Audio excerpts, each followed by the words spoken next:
First of all, we want to make sure you're signed up for Essentially Ellington. We're the largest publishing program for authentic repertoire for school jazz bands in the world. So that's the first thing. Automatically sign you up, and then you have access to a ton of free resources online. So those resources include 8 free charts every year. They include online rehearsal guides on how to rehearse those charts, a series of videos around those charts on how to rehearse and different elements of the music that the charts teach, access to additional music from previous years that that we make available to people, access to our regional festivals, and then we actually have a really great thing. We have an app, an interactive app of all of the music from Essentially Ellington for each year that every kid can download. It's through our partner, it's called Tutti, and it's basically the idea that you can select what instrument you play, what part you want to hear, and there's multiple camera angles. It's an app. It's like an interactive video lesson on each piece of music. So in addition to all of that, so you sign up for Essentially Ellington, automatically get all those free resources. We have regional festivals in every part of the country that give you information. You take your band for comments only. It's non-competitive. It's like just sticking your toe in the water with the music. We send out all of our own clinicians, all of our own judges. They meet with the directors and get feedback and answer questions. And then we also send clinicians out into schools. We stream almost all of our concerts from here at the House of Swing. Every time we have a show, there's something free going on online. We make that available. We have curriculum materials through our new Jazz Academy media library, everything from the history of jazz to music theory lessons to improvisation lessons to individual instrumental techniques.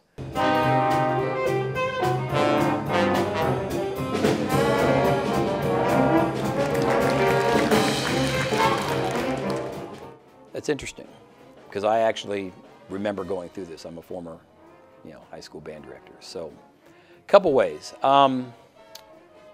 The thing I did first was I approached it from the perspective of teaching American history through the music.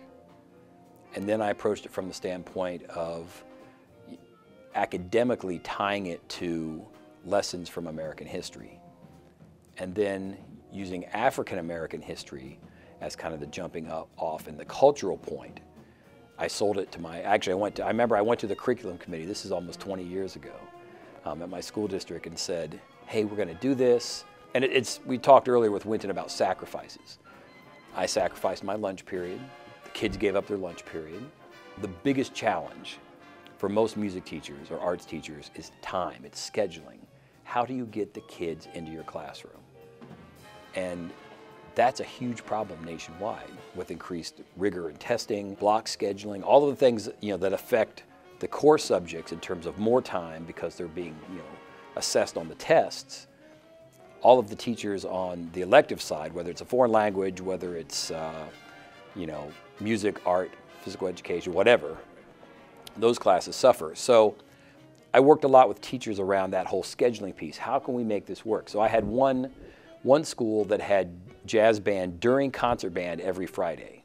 So an assistant director would come over and direct the larger concert band while the guy that did the jazz band would take the jazz band to another room and rehearse. We did it during lunch periods. We did it before school. We know programs do it after school. I mean, you have to figure out a way to do that. Now, if you take that history angle, and then you take, this is the only class that deals with Afro-American with that aesthetic on a daily basis. That's how I sold it to my curriculum committee. I actually got myself then put on the curriculum committee. So when I started, we had a large district, a couple high schools, and no jazz bands during the school day.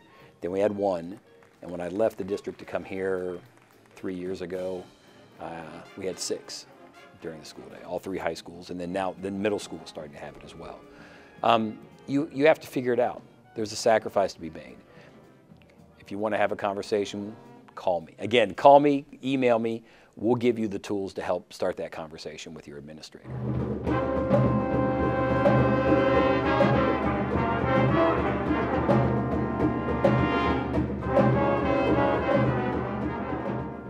Nobody 10 years ago could have foreseen what's happened with what we hold in our hands. No one could have seen the iPhone 10 years ago. I mean, maybe Steve Jobs was. But the idea of the information being at your fingertips, just an unbelievable amount of information at your fingertips. It was funny, Wynton and I were just talking about the other day, no one sits around and kind of just talks to each other and says, oh no, I'm an authority, I know this, because someone's looking it up on their iPhone or whatever within the next 30 seconds that has the actual answer. So the availability of information, no one could have foreseen that.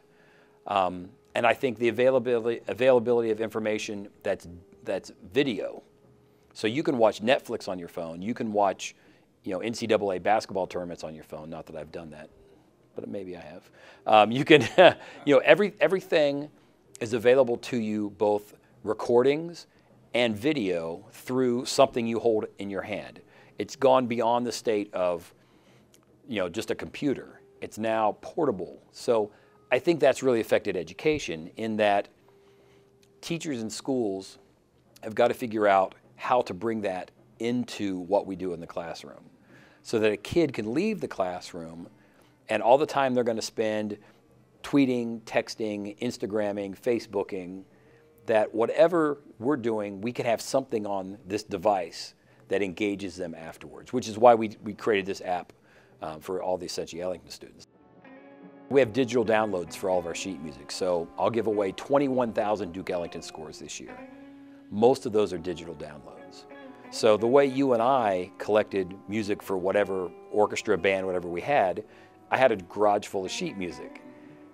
Someone else is just going to have a hard drive. We have to look towards the future, because it's changing so quickly now that 10 years in the technology world is 3 generations to you and me. So we have to be prepared for what the next thing is going to be on a technology basis, so that we can integrate. Now what I'm going to say is that technology does not increase your humanity. Technology is a tool to use to get to something human. So the technology itself is not an achievement. It just is some technology. The human achievement is still measured the same way. Whether it's great art, whether it's compassion, love, all those things that are human attributes. Those are things that technology is not actually going to increase, but it can be a tool.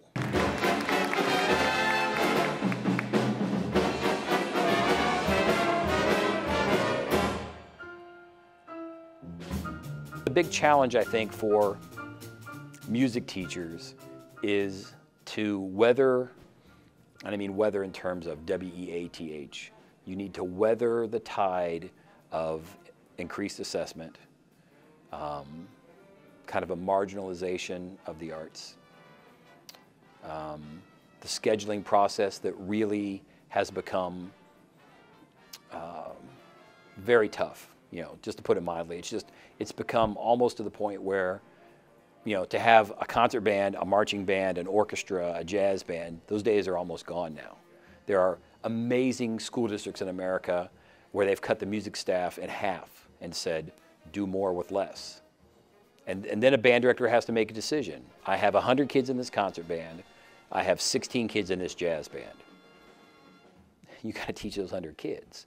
So I think it's just a phase we're going through. I actually believe we're going to come back out the other side, maybe 15, 20 years from now, with an increased awareness of the importance of the arts. The STEM movement, science, technology, education, and math. Our arts tell us who we are. There's this perceived, educational rigor that we're putting out there now, that, oh, we have to compete. There's this competition, there's this contest about test scores. Man, there isn't. That actually doesn't exist. There's so much differing information out there. If you look at the PISA test scores, and you look at test scores accorded by school districts according to the level of poverty, the educational problem is a poverty problem. It's a social issue. All the testing in the world is not going to change that. All the STEM classes in the world aren't going to change that. The arts will inform us who we are as people, increase our humanity, and then everything will take care of itself. Because again, poverty is a human problem. Our humanity increases, we handle that. It's the thing that jazz, I think, teaches us, is that we're all kind of in this together. And that, the idea of educators, having to make that choice between, okay, I have to cut my jazz band, the thing that is the most American thing. I have to cut this in order to maintain this. I think, eventually we're going to see those kind of discussions becoming less frequent. At least that's our hope.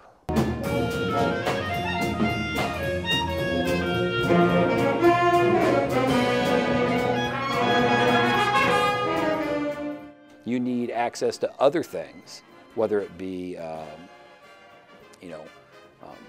advice on books, literature, programming, listening guides. We have a ton of resources we make available for teachers. So, and that Call Me thing, I'm actually really serious about. I give my card out. It's got my email, my office phone, my cell phone. I get calls from all over the world. My email, tstoll, TSTOLL, @jalc.org.